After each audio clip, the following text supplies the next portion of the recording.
Headliner Nation, what's going on? Your boy Kyle back with the Fantasy Headliners, and we have got some way too early wide receiver rankings in this video. Why not? It's the off season. We need stuff to talk about. Let's talk about some way too early rankings for next season. Now, keep in mind, these are way too early. And these are 100% going to change before week one gets here next week. Heck, with some of the players that could be on the move very soon, we could see these change in the next couple of weeks. We're just putting this stuff together to talk a little bit about where we could see some guys falling or moving to, where we currently have some guys ranked. For those of you looking for Dynasty League stuff, you could take some information away from this video. For those of you that are just always preparing like us, well, we've got some more information for you here. So, hey, do me a favor. If you're new here to the Fantasy Headliners, hit that subscribe button, become a part of Headliner Nation today, and join us here on the Fantasy Headliners for all of our off-season content. But let's go ahead and jump into it and talk a little bit about who we've got in the top 30 wide receivers. And we're going to start at number 30 and work our way up to number 1 at number 30, T. Higgins. A lot of this is going to depend on Joe Burrow. You know, is Joey B going to be ready to go full swing 100% by the time week one gets here? It is a possibility. There definitely isn't anything saying that he won't be ready, but T. Higgins and him had an obvious connection this year. I expect AJ Green to be gone, which means T. Higgins could step up into a big spot. Number 29, Jarvis Landry. I tell you what, Baker Mayfield and that offense looked great in the second half of the 2020 season, and I hope that continues over. And here's the thing. The first couple of years with Odell Beckham Jr. haven't been great with the Browns. In fact, Baker Mayfield's played better without OBJ than with OBJ. But I'm not ready to give up that OBJ cannot help this offense out, and we'll talk about him later. And that could be a big plus for Jarvis Landry, a guy that, yeah, he could see some more targets, go back to OBJ, but OBJ also can help open up bigger plays for Jarvis Landry.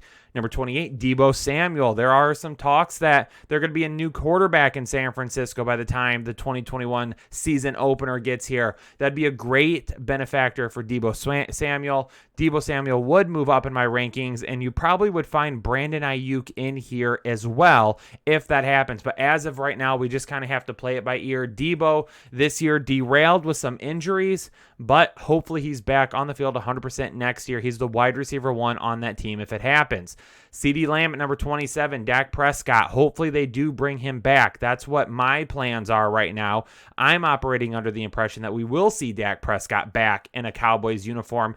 If so, CeeDee Lamb definitely within the top 30. You see more from CeeDee as the first half of 2020 than the second half of 2020 when Andy Dalton took over. Number 26, Juju Smith-Schuster, and this is going to depend upon where he lands.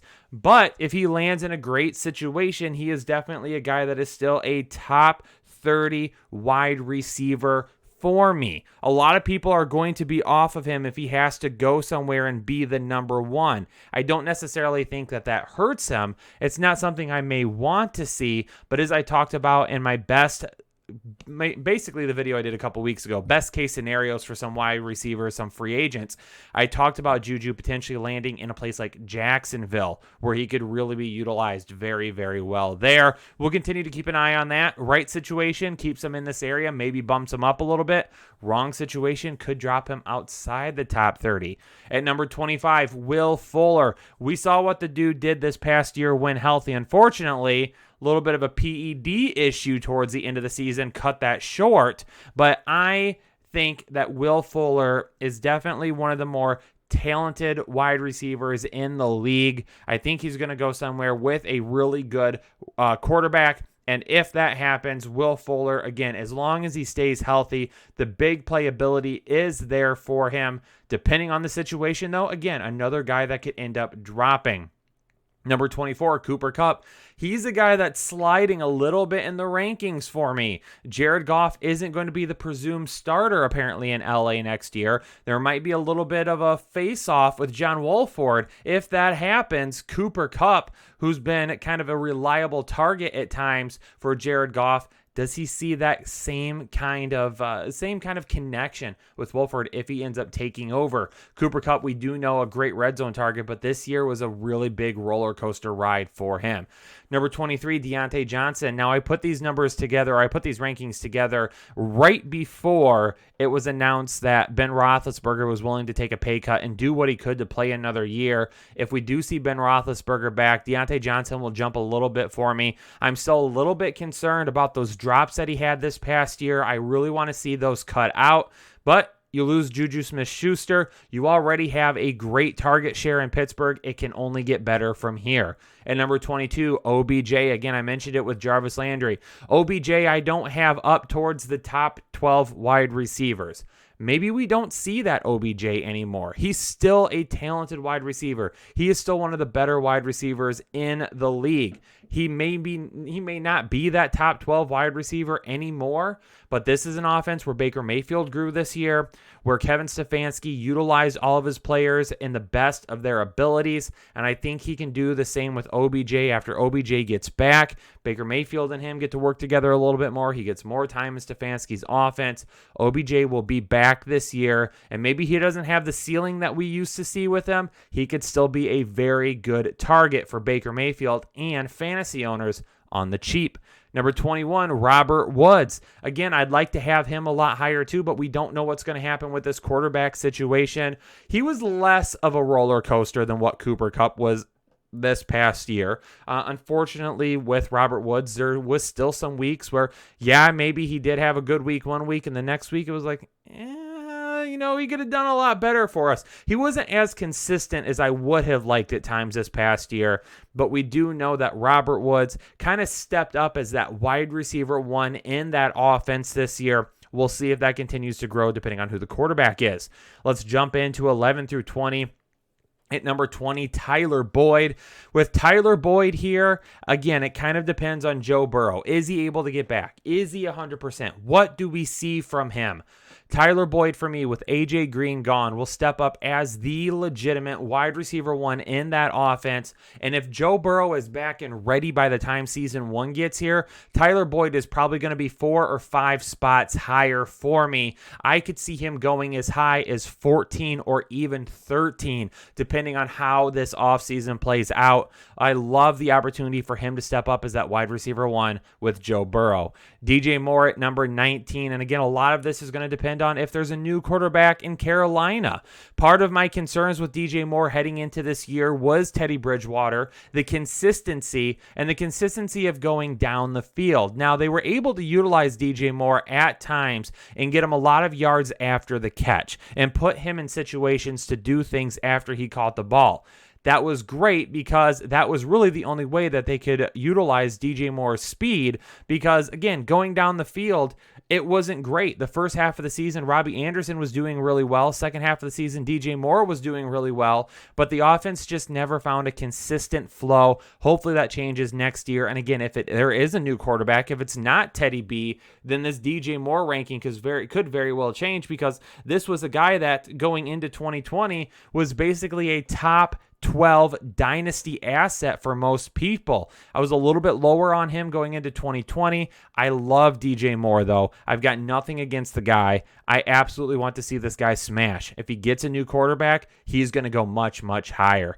And number 18, Kenny Golladay. I mean, the talent is there. We know this is a guy that can win all over the field, but where will he be? Even if it is in Detroit, we don't know who his quarterback is going to be. It's not going to be Matthew Stafford. We don't know if he could go somewhere else. That's a concern. At number 17, Adam Thielen. Now, you're probably going to be thinking, dude, what are you saying? Well, here's the thing with Adam Thielen. Yeah, he was a guy that absolutely dominated the red zone this past season. Don't get me wrong. Adam Thielen had a great year, but you could see as the season wore on, Adam Thielen was losing out on a lot of those big plays to Justin Jefferson, whose name you see much, much higher on this list. I mean, there was Adam Thielen had, 4 games of 2 touchdowns this past season. He scored in every single game but 5 games. It was really the touchdowns, the 14 touchdowns this year, which was a career high, that pushed him up. He didn't reach 1,000 yards this year. He barely had 100 targets. He just got to 74 receptions, and this was in 15 games. Some of his past numbers, the numbers that we saw that really established him as a guy that we were relying on in fantasy sports, I mean, he had 967 in his third year back in 2016, and then it went up to 1276, and then it went up to 1373, but he took a big step back all the way to 925 this year. So the question is, in those seasons, he had 5 touchdowns, 4 touchdowns. He ended up going as high as 9 touchdowns in 2018. Does it regress back to that point?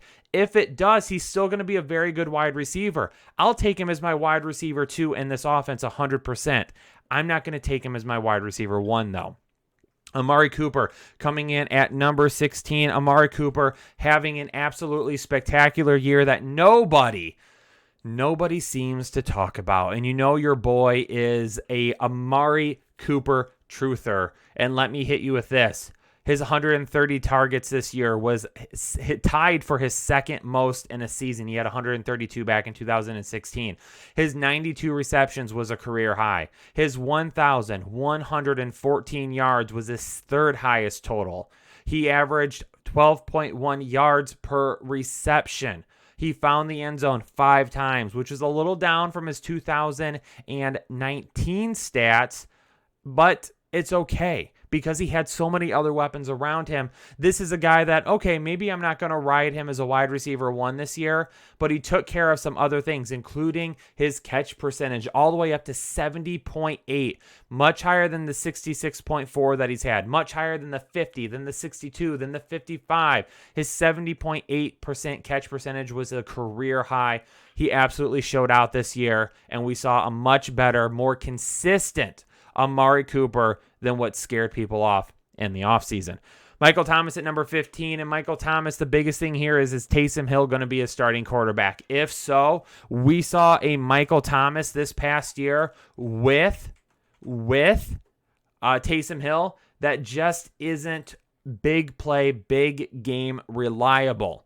You know, when he ended up coming back in week 9, you know, he only had 2 games of 100 receiving yards. He only had 1 touchdown all season long. And actually, technically, let's scrap that. That was in the postseason. He had no regular season touchdowns. So this is a guy that his upside could be greatly capped this year.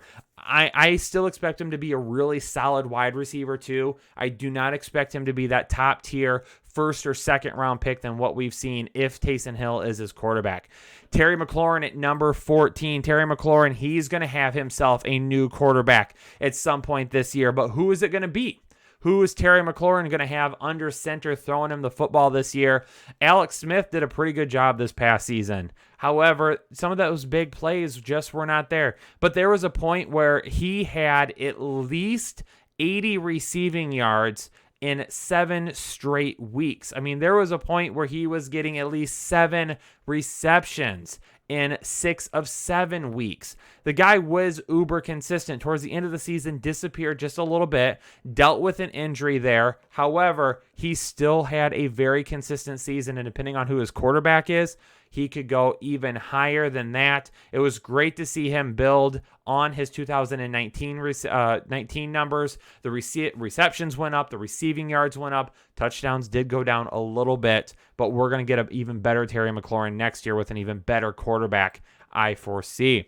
Chris Godwin at number 13, and this is really going to depend on where he lands. If he stays in Tampa Bay, he probably goes up a little bit for me. If he goes somewhere else, he might drop down. I'm trying to cut the middle right now. He's an uber talented receiver. He's going to basically have his pick of the litter because I believe teams are going to be all over this guy this year, and if they are, he could land in a really, really good situation. Continue to monitor that. Mike Evans at number 12. I mean, there were people out there telling you to cut Mike Evans when Antonio Brown was signed. No, baby, you don't cut Mike Evans. Mike Evans should always be on your team. Another year of 1,000 receiving yards. The dude is an absolute beast. His third season, actually a career high with 13 touchdowns this season.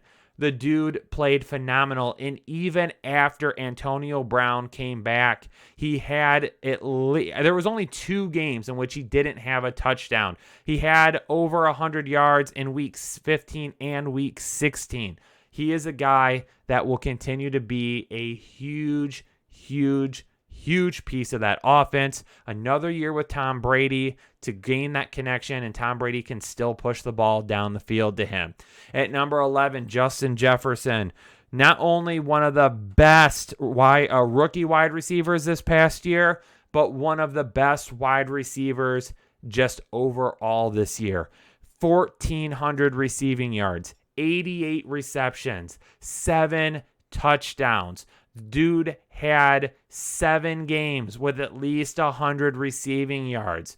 Multiple games towards the end of the season. In fact, since week 10, there was only 2 games that he didn't have double-digit targets. That's why Adam Thielen is much lower for me, and that's why Justin Jefferson is all the way up here, because he 100% looks like the volume wide receiver in this offense going forward. Let's talk about our top 10 now. At number 10, Julio Jones. Baby, can't stop Julio Jones, okay? We've got him much lower this season than what we've had him in seasons past because, yes, the injuries are becoming a concern for me at this point. Only 9 games this past season. He's 31 now. I mean, since 2013. So 2013, he only played in 5 games. But after that, he went 15, 16, 14, 16, 16, 15. So it's not that he's missing a lot of games with an injury, but Julio seems to always be banged up. Is that starting to catch up to him a little bit? That's where my concern lies. He is still a top wide receiver for me. I believe that him and Matt Ryan will stay together. I believe he can still give us some great fantasy numbers, but we'll see.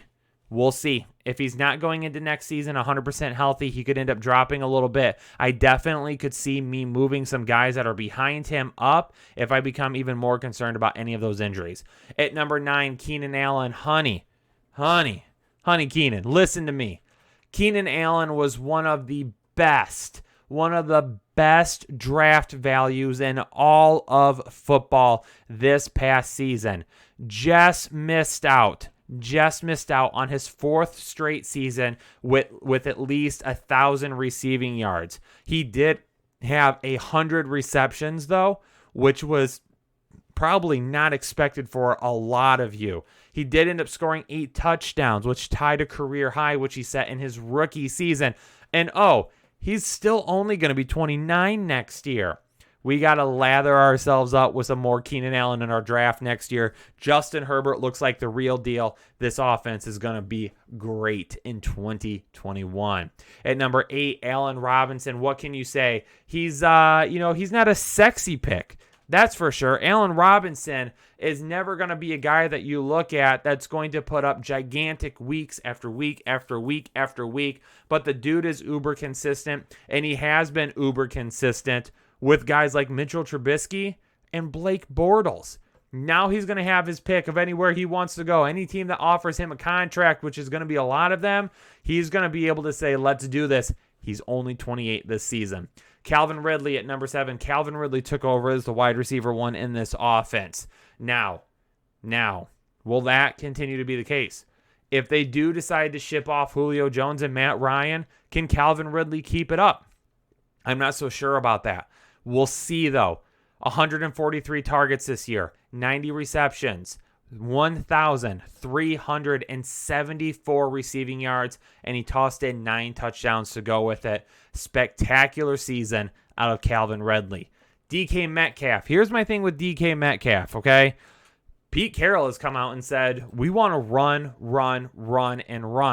Is that going to limit some of Metcalf's upside? Look, through week 9 last year, he had 4 games with 100 receiving yards, and he had another 3 games with 90 receiving yards. So last year through week 9, there was only 1 game in which DK Metcalf didn't have at least 90 receiving yards. Also during that time frame, he had touchdowns in all but 2 games. So through week 9 last year, people were talking about DK Metcalf being a first-round pick, being the dynasty wide receiver 2 or 3, being possibly a dynasty wide receiver 1 for those of you that wanted to try and grab him early and hold on to him for the majority of his career. That's what was being talked about in week 9. And then week 10 got here, and this offense just up and down, up and down. DK Metcalf was a part of that. After week 9, he only had one game with 100 receiving yards, and he only had another game with 90 receiving yards. From week 9 on, he only had 4 touchdowns. Here's his receiving total after week 9. 28, 46, big game with 177, and then 80, 61, 43, 59, 21, and that's it. And my mistake, I'm accidentally throwing in the first round of the playoffs there. So since week 9, he had that big game in week 9, 108 yards against Buffalo with a touchdown. Week 10 through week 7 at that point, he only had one game with over 100 yards. His next closest, highest game was 80, and he only had 2 touchdowns the rest of the season. You weren't winning very many fantasy championships in the second half of your season with DK Metcalf. I'm worried about some of that consistency, and I'm worried about them running the ball an awful lot this coming season. At number 5, A.J. Brown. This dude had another big season, and he had it while apparently dealing with multiple injuries, especially on his knees, where he ended up needing to have surgery. That's absolutely insane, and this dude still put together another 1,000 receiving yards and found the end zone 11 times. He is definitely a guy. This offense is maybe one of the better, most consistent offenses in all of football, with the way that they were still able to push the ball down the field this past year. A.J. Brown is a top 5 wide receiver for me next year. What can you really say about the top 4 at this point? DeAndre Hopkins, new offense, new quarterback, still went out and absolutely balled out. I will admit it. I was a little bit lower on DeAndre Hopkins. I had him as a low-end wide receiver 1 this year because I didn't know if him and Kyler Murray could gel. Oh, baby, did they gel just fine. 160 targets, 115 receptions, 1,400 receiving yards. DeAndre Hopkins did just fine. Only 6 touchdowns, but that's okay. That's all right. He'll get back up there next year. Stephon Diggs at number 3. Who would have thought? Same thing. Not a new quarterback. Not the traditional offseason that you got. I was higher on I wasn't that high on Stephon Diggs. I had him as a wide receiver too. I liked this match for him. I thought this was a great match. Who would have thought that this dude would have went out and led the league in receiving yards and receptions? 166 targets, 127 receptions, 1,500 receiving yards. And then Tyreek Hill at number 2 and Davante Adams at number 1. I mean, what else can you say about these guys? They deserve to be the number 1 and the number 2. Great seasons from both of them. I mean, there's just going to be a ton of great wide receivers to pick from this coming year. There you have it, ladies and gentlemen. Like I said, this is way too early rankings, okay? There is nothing to pick apart here. There is nothing to tell me that I'm wrong, because I am wrong right now. There is no way these rankings hold up by the time week 1 get here. These rankings might not even hold up over the next month. But again, we're just breaking down our way too early rankings right now. Give us something to discuss. Let me know in the comments below. Is there somebody in the top 30 that should be moved out? Is there somebody that you would put in the top 30? Someone too high, someone too low? Where would you have some of these guys? Where are the biggest differences that you might have? Let me know in the comments down below. Don't forget to subscribe if you're new here. And as always, if you appreciate the content, click that like button down below. Headliner Nation, appreciate y'all. Stay safe, stay healthy, and I'll catch you on the next episode of the Fantasy Headliners.